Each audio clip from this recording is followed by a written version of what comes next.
السلام علیکم ورحمۃ اللہ وبرکاتہ۔ مولانا محمود حسن مجاہد آزادی تھے یوگی آدتیہ ناتھ۔ اتر پردیش کے وزیر اعلیٰ یوگی آدتیہ ناتھ کا مولانا محمود حسن گورنمنٹ میڈیکل کالج کا نام تبدیل کرنے سے انکار۔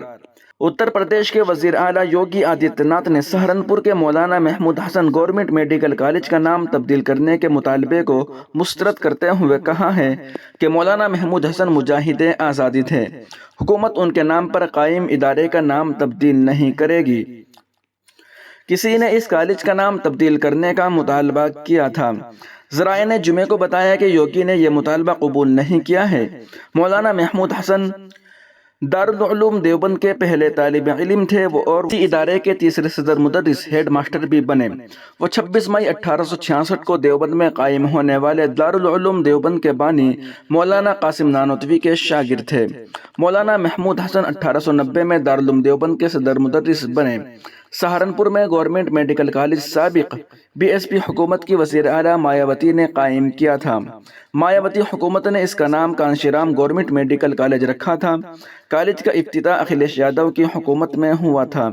افتتاحی تقریب میں موجود ملائم سنگھ یادو نے جمعیت علماء ہند کے رہنما مولانا ارشد مدنی اور دارالعلوم دیوبند کے شیخ الحدیث کے مطالبے پر اس کالج کا نام بدل کر مولانا محمود حسن گورنمنٹ میڈیکل کالج رکھنے کا اعلان کیا تھا۔ یہاں ایک بار پھر اس کالج کا نام تبدیل کرنے کا مطالبہ تیز ہو گیا تھا، لیکن وزیر اعلیٰ یوگی آدتیہ ناتھ نے اس کا نام تبدیل کرنے کے مطالبے کو مسترد کر دیا۔ یوگی حکومت کے اس فیصلے سے دارالعلوم میں خوشی کی لہر دوڑ گئی ہے۔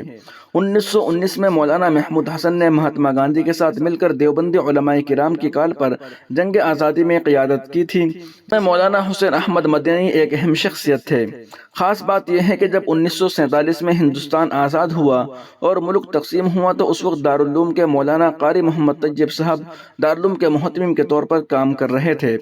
تقسیم ہند کے وقت مولانا قاری طیب پاکستان چلے گئے، لیکن صدر مدرس اور مجاہد آزادی مولانا حسین احمد مدنی نے وزیر اعظم جواہر لال نہرو پر دباؤ ڈالا کہ انہیں پاکستان سے واپس لایا جائے اور دوبارہ قاری طیب صاحب نے دارالعلوم کا کام دیکھنا شروع کر دیا۔ وہ 1981 تک اس عہدے پر رہے۔ واضح رہے کہ دارالعلوم دیوبند تعلیم کا وہی مرکز ہے جس میں 1946 تک دارالعلوم کے طلبہ کھادی اور گاندھی ٹوپی پہنتے تھے۔ ناظرین و سامعین، یہ خبر اگست 2022 کی ہے اور اس خبر کو اگست 2024 میں خوب وائرل کیا جا رہا ہے کہ یوگی کا مولانا محمود حسن گورنمنٹ میڈیکل کالج کا نام تبدیل کرنے سے انکار۔ اس عنوان سے اس خبر کو رات سے کافی وائرل کیا جا رہا ہے، اس لیے مناسب معلوم ہوا کہ اس پر ایک ویڈیو بنا دی جائے اور اس کی تاریخ کا بھی اعلان کر دیا جائے کہ کس تاریخ میں یہ معاملہ پیش آیا تھا۔ دوسری جانب مالٹا جیل سے شیخ الہند حضرت اقدس مولانا محمود حسن صاحب دیوبندی نور اللہ مرقدہ کا تحریر کردہ نادر و نایاب خط۔ شیخ الہند حضرت اقدس مولانا محمود حسن صاحب دیوبندی نور اللہ مرقدہ کا وہ خط جو حضرت نے مالٹا جیل سے اپنے اہل خانہ کے لیے روانہ فرمایا تھا۔ حضرت شیخ الہند کا یہ گرامی نامہ حضرت کے گھر سے حضرت اقدس مولانا سید ارشد مدنی صاحب دامت برکاتہم العالیہ کو دستیاب ہوا۔ حضرت مدنی دامت برکاتہم کی ہدایت کے مطابق محتمم دارالعلوم دیوبند حضرت مولانا مفتی ابوالقاسم صاحب نعمانی دامت برکاتہم العالیہ نے یہ خط کتب خانہ دارالعلوم دیوبند کے خانہ نوادرات میں رکھوا دیا ہے۔ وہیں دوسری جانب حسب معمول عظیم دینی، علمی، دعوتی اور روحانی ادارہ مدرسہ مظاہر العلوم سہارنپور میں یوم آزادی کے 78ویں سالگرہ کی مناسبت سے یوم آزادی کی تقریب مدرسے کے امین عام مولانا مفتی سید محمد صالح کی صدارت میں منائی گئی۔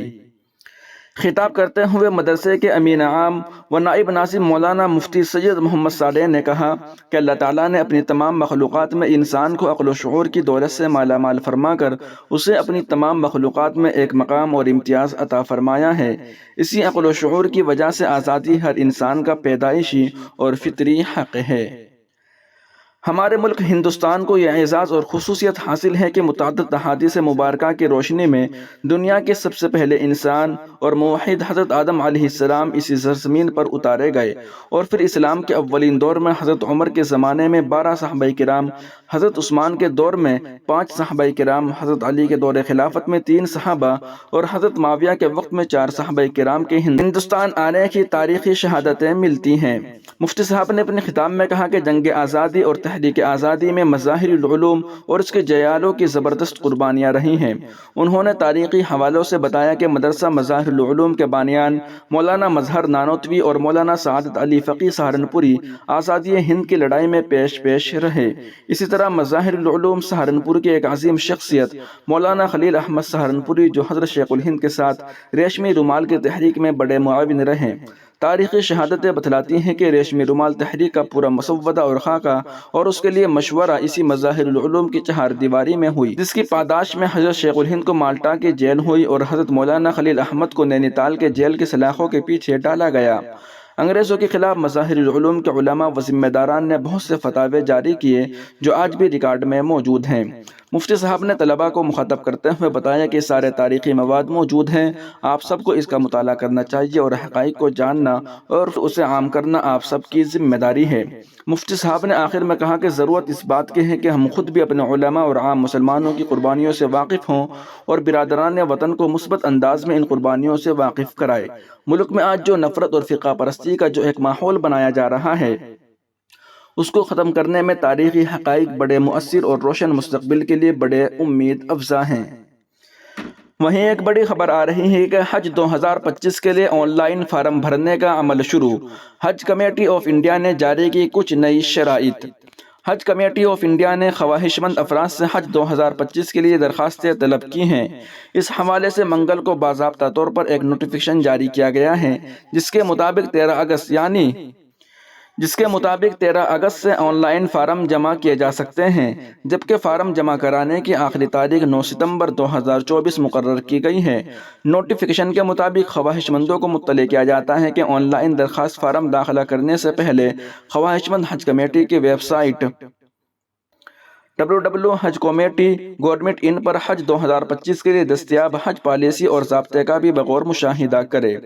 درخواست دہندگان کے پاس machine readable international passport ہونا چاہیے جو درخواست کی آخری تاریخ یا اس سے پہلے جاری کیا گیا ہو اور اس کی میعاد کم از کم 15 جنوری 2026 تک ہو۔ ادھر حج درخواست فارم صرف حج کمیٹی آف انڈیا کی ویب سائٹ www.hajcommittee.gov.in پر یا گوگل پلے اسٹور پر دستیاب اینڈرائیڈ موبائل ایپ حج سہولت کے ذریعے حج ایپ پر آن لائن جمع کیا جا سکتا ہے۔ وزارت اقلیتی امور کی جانب سے جاری حج پالیسی 2025 میں حجاج کرام کو زیادہ سے زیادہ سہولیات دینے کے لیے پچھلی حج پالیسی کے مقابلے کئی اہم تبدیلیاں کی گئی ہیں۔ اس کے تحت ریزرو زمرے میں سفر حج کے لیے جانے والے عازمین حج کی عمر 70 سال سے گھٹا کر 65 سال کر دی گئی ہے۔ اسی طرح ریزرو زمرے کے عازمین حج کے ساتھ جانے والے ساتھی کی عمر بھی 18 سال سے 60 سال تک متعین کی گئی ہے۔ ناظرین و سامعین، ان رپورٹوں کو آپ سن اور دیکھ رہے ہیں حسن اسلام یوٹیوب چینل پر۔